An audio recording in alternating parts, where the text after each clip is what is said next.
The core of a stepper motor is basically just one of those big bar magnets, with the motor shaft running right through the center of the magnet.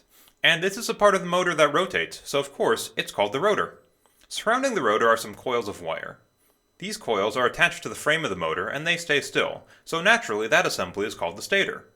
Applying power to a pair of coils turns it into an electromagnet, and, just like with normal magnets, the positive end of the coil will attract the negative end of the rotor, and vice versa. Since the stator coils are fixed, the rotor magnet is pulled until it rotates into alignment with the energized coils.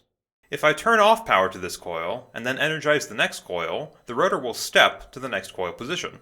This is why they're called stepper motors, since they move in steps. But this setup only gives us 4 steps per revolution, and a typical motor will have 200 steps per revolution. So to get the higher resolution, the real motor has some extra coils.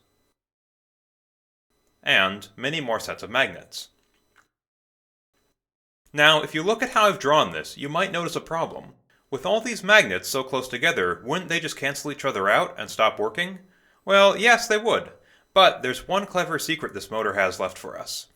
On top of each coil, there's a small comb-shaped piece of metal. The teeth on this comb line up perfectly with the magnets of the rotor when it's in a step position. Now, just like electricity, magnetism likes flowing through metal much more than it likes flowing through air. So if I energize the coil, only the teeth of the comb will be magnetic, but the areas in between the teeth won't be magnetic at all. Now, a single step will move the rotor from one of these comb teeth to the next tooth on the other coil pair, giving a much higher resolution. And finally, in a real motor, there's a couple more tricks they use to get more power, but this about covers the basics.